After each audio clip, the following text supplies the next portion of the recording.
Hello viewers, welcome back to class. I'm super excited to welcome you guys back to Master Builders Online Academy. You are welcome, you are welcome, you are welcome, you are welcome. Now, if you are new in this channel, do consider subscribing to our channel and ensure you turn on the post notification bell for more exciting videos. And also, don't forget our policy. Anytime you are set to watch and to learn new concepts from our platform, ensure that you do not entertain any form of distraction. And also, anytime you are set to watch and to learn new concepts from our platform, ensure that you do not skip any part of this video. This is for your own advantage. And finally, if there be any part in this lesson you do not understand, maybe when you watch it for the very first time, you have the singular opportunity to replay the video over and over again until you understand it. But if after playing the video over and over again, guys, you still have questions to ask, don't hesitate to slide down to the comment section and make your questions known to us. We will give reasonable answers to your questions. Now, let's get to the business of the day. On the board, we have shear forces and bending moments. We have, in our previous lesson, we looked at what is shear force and we equally look at what is bending moment. And now, in this lesson, we are focusing more on beam. And on the board, we have the very first question. We are asked to draw the shear force and the bending moment diagram of the loaded beam shown below. And like I explained before, as a student, the first thing you do is to be able to identify the structure that you are given. Once you identify the structure, next is to identify the loadings. So now this structure that we have here is a structure that is supported at one end with a beam and at the other end with a roller. That is to say, this is a simply supported beam because it is a simply supported beam that is supported with a pin or a hinge at one end and is supported with what? A roller at the other end. Now, if this is taken, then the next thing is what type of loading is this system carrying? Now, we know that these are concentrated loads, which we equally call the point load. And we have 2 point load here, one acting at 2 meters from the left end, while the other is acting at 4 meters from the right end. And of course, we have different loadings at different intervals. Now, if for instance we call this point A, then we call this point B, then here we call this C, and this is D. So we have one span that is loaded with 2 loadings. Now, the first thing you always do anytime you are asked to draw shear forces and bending moment diagram is that you must determine the internal forces. And for us to be able to determine the internal forces, we must use the equations of static equilibrium, which is the sum of Fx, sum of Fy, and sum of moment at a point. And of course, we have already ascertained that since this beam is a simply supported beam, a simply supported beam is a determinate structure. And for every determinate structure, we use the equations of static equilibrium because they are sufficient. They are enough for us to be able to determine all the internal forces that are active in the system. So the next thing we do is to draw the free body diagram. Now, as for the free body diagram, we have this is point B and this is point A. Point A, we have a pin, and a pin has 2 reactions, vertical and horizontal. This is point A. So we have arrow A, then we have arrow H. Okay? Now, when we come to point B, a roller, and a roller only supports only one reaction. And with that, so we do not have horizontal reaction, then this becomes arrow B. Then, this point, we have a load of 20 kilonewton at a distance of 2 meters. And at this point, we have a load of 30 kilonewton at a distance of 4 meters. And now this is point B. Now this is point C, and this is point D. Now the entire span of the beam is 10 meters. So if the entire span of the beam is 10 meters and I have 2 meters here, then I have 4 meters here. All I need to do is to add this meter to this, that would have given us 6. When we remove 6 from 10, that is to say, we will have here 2 before. meters. So this is what we have. Now the next thing we are quickly going to do, now that we have sketched the free body diagram, all we need to do is to find the support reactions. The reaction at A, the reaction at B, to resist these loadings that is acting on this structure.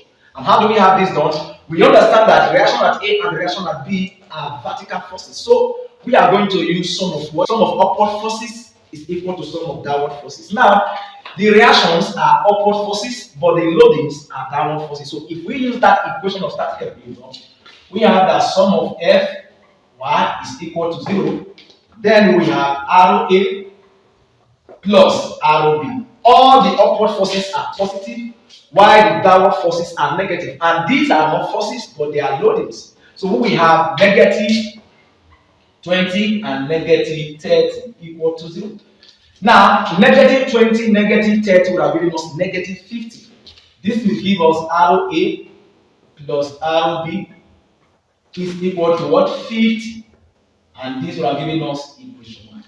And of course, this is one equation with two unknowns. Mathematically, there is no way you can obtain two unknowns from one equation. So what else do we do for us to be able to obtain the actual value of this support reaction? First is to use the other equation, which is the sum of moment at a point.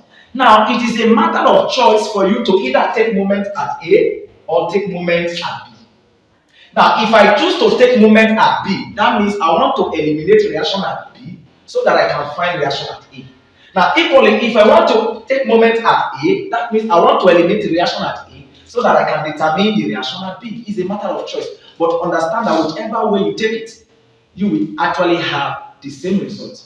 So first now, let's assume we want to take moment at A. So we just simply say sum of moment at A is equal to 0. And equally, we know that sum of clockwise moment is equal to sum of anti-clockwise moment. And finally, we need to identify the clockwise moment here. If we are taking moment at A, any point where you are taking moment, forces, all the loadings and the reaction at that point, they are 0. So it therefore shows that nothing is happening at this point A. All the forces here, they are 0. So the only active forces that I have here is this reaction, which will move in this direction, this other one, which will move in this direction, and this support reaction, which will move in this direction. They will always move in the direction of the arrows to where you are taking moment. Now, if I am taking moment of this load, the direction of this load is giving us what? A clockwise direction. And this also is giving us a clockwise direction. When we mean clockwise direction, we are talking about the way clock moves. So if you can look at your clock or your wristwatch, you go to examine the movement. So anyone that is moving the same way your clock moves is clockwise movement. Then the one that moves opposite it is what we call anti-clockwise. So this is clockwise, this one is equally clockwise, and this is anti-clockwise. Now, another simple way to obtain this is anytime you are taking moment at the left end, only the reaction is anti-clockwise. All the forces are clockwise. I need to take this again. Anytime you are taking moment at the left end of your beam, all the loadings will always be clockwise moment, but the reaction will be anti-clockwise. So this is another secret that you need to know. Now, if this is taken, all I need to do now is I will equate my clockwise moment to my what? Anti-clockwise moment. Now, when we equally make use of sum of clockwise moment is equal to sum of anti-clockwise moment. Now, the clockwise moment here is if I am taking moment at A, what is the distance of this load from point A? The distance of load 20 from point A is 2. So we will have 20 multiplied by 2. Now we equally have another clockwise moment, and that's why we have summation here. So we put that plus as a sign of summation. What is the distance of this other load from point A? Now I need to add this 2 to this 4 to give me 6. That means 30 is acting at a distance of 6 meters from point A. So I'm going to multiply this load by 6. Then I have 30 multiplied by 6. Then equal to, I am done with the clockwise moment. Then for the anti-clockwise, what is the distance of arrow A from B? It is the entire span, which is 10 meters. Then I have arrow B multiplied by 10. This is it. Now, the next thing we quickly do is when we multiply this guy by this guy, this will have given us 40. And when we multiply this guy by this guy, we have this to be what? 180 is equal to 10 ROB. Now, when I add 40 to 180, this will have given us 220, which is equal to what? 10 ROB. Therefore, 10 ROB would have given us what? 220 divided by 10. We just divided both sides by the coefficient of reaction P. Then, this would have given us 22 kilonewton. Are we there? Now, the next thing we do is, since we have been able to obtain the value of ROB, then I can make use of equation 1 to obtain ROA. Are we there? So we now make use of equation 1. And we record that from equation 1, ROA would have given us what? 50 minus ROB. If we make ROA the subject of formula, so when plus ROB crosses from left to the right, it turns negative ROB. Is that taken? Then this would have given us 50 minus ROB is 22. And when we remove 22 from 50, this would have given us 28 kilonewton. Now this is it. Now, another way to know whether you are correct with these results you have here is to ascertain the load that is closer to one of the support. Now, when we look at 20 kilonewton, 20 kilonewton is closer to support A than the way 30 kilonewton is closer to support B. That means ROA will carry more of these loadings. Because sometimes when you calculate, you are supposed to test run to know whether you are having the right results. So the easiest way to know whether these values are correct is that if the loads are more closer to A, therefore A should carry much load than B. And with what we have here now, since ROA is greater than B, then we are correct. Now the next thing we do, having obtained the support reaction, now we also have a support reaction at point A, which is at the left end, which is horizontal reaction. And we understand that anytime a system is not loaded horizontally, there is no horizontal resistance. You only have horizontal resistance when a system is loaded horizontally or is loaded with an inclined load at an angle less than 90. Are we there? So if this is taken, then all we need to do to be able to draw our shear force and bending moment diagram is to obtain the shear forces at every point. Now we have point A, we have point C, we have point D, and we have point B. What is the shear force at A? What is the shear force at C? What is the shear force at D? And what is the shear force at B? If I know these shear forces, then I will be able to plot the shear force diagram. Similarly, I need to know what is the bending moment at A, what is the bending moment at C, what is the bending moment at D, and what is the bending moment at B. If I do not know the moment acting at these respective points, I will not be able to sketch my bending moment diagram. So the next thing now is what? Shear force values. Shear force values. Now we have the shear force at A. Now understand that at A, you can start from any end, right? You can start from B, you can start from A. The shear force at A must be equal to the reaction at A. And we understand that this load is an upward reaction, and every upward reaction is positive. Therefore, we would have had this as what? Plus ROA, and this is equal to what? Plus 28 kilonewton. We are done getting the shear force at A. Now the next is what? To obtain the shear force at C. We start from A, so we just take it serially till we get to the end. Now the next point is point C, so we have shear force at point C. Shear force at point C would have been the existing load, and what's the existing load? 28 minus the load acting at B, acting at your C.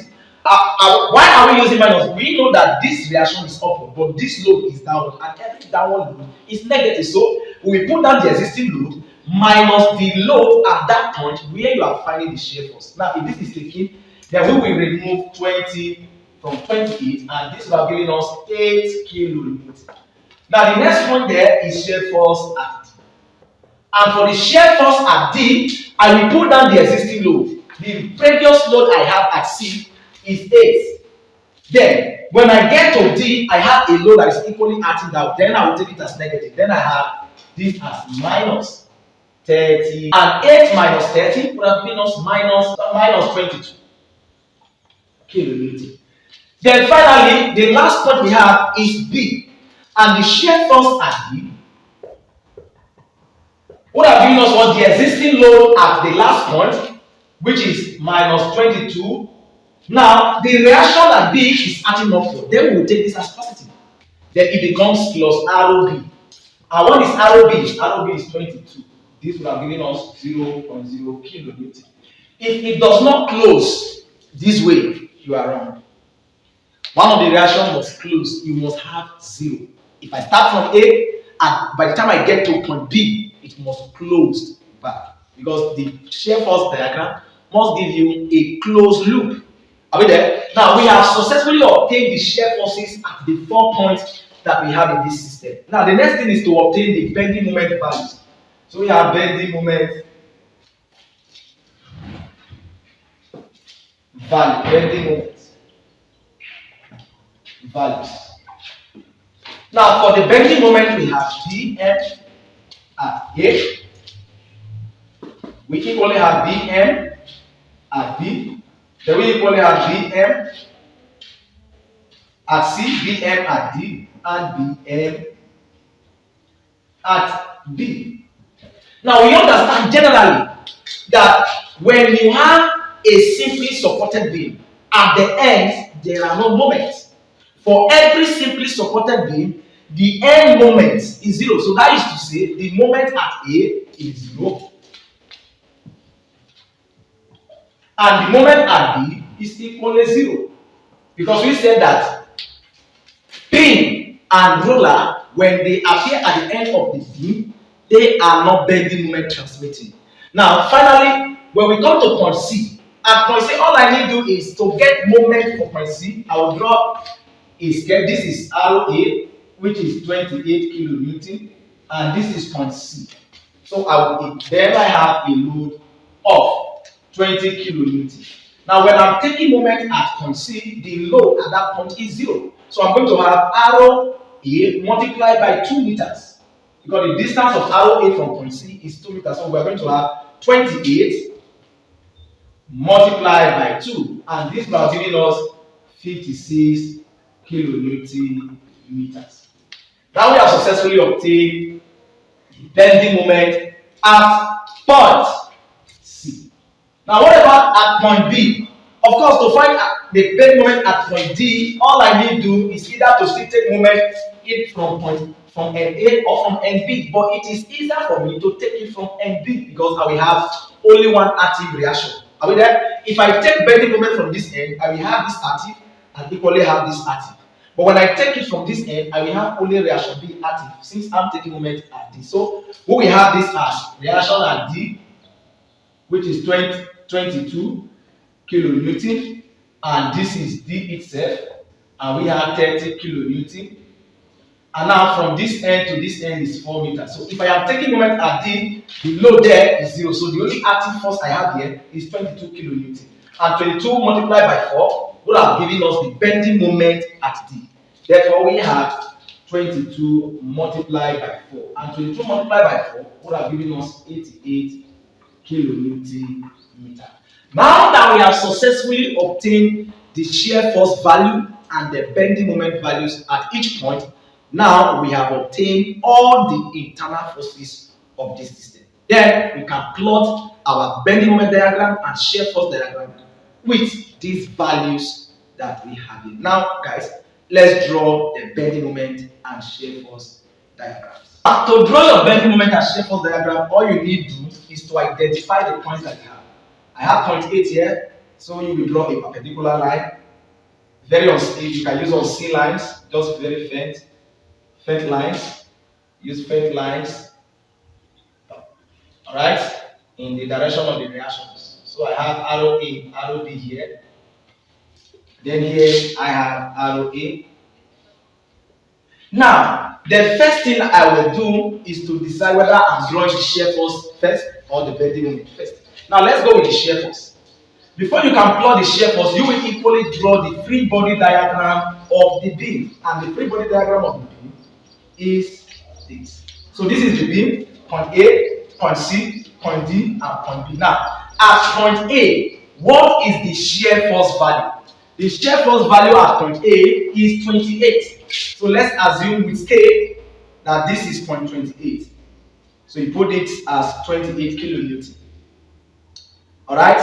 Now at point C we have 8 kilonewton. Now understand that this point is 0. So from here to this point is 22. Now if from here to this point is 22, that means from here to somewhere here would have been 8 kilonewton. So I have this to be what? 8 kilonewton.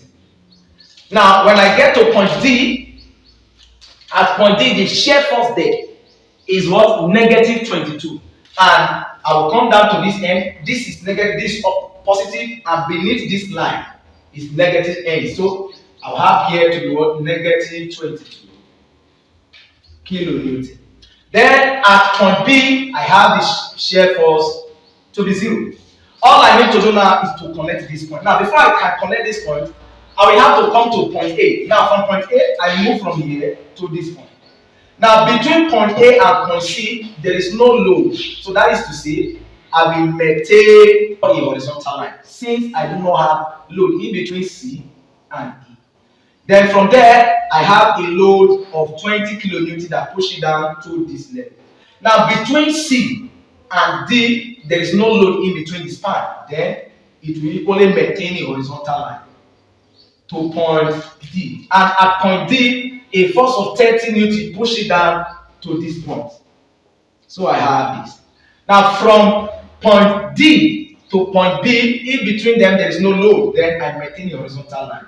And when I come to point B, I close it back to 0. So all these you have above this line of action would have the word positive. So this is your shear force diagram. At the what? Compression zone. Then at the tension zone, you have this as your shear force diagram. Now the next thing we are quickly going to do is to draw the bending moment diagram, which is very, very simple. Similarly, you equally need to draw the line of action of the beam. Alright, so let's draw the line of action of the beam. And the line of action of the beam is what we have here.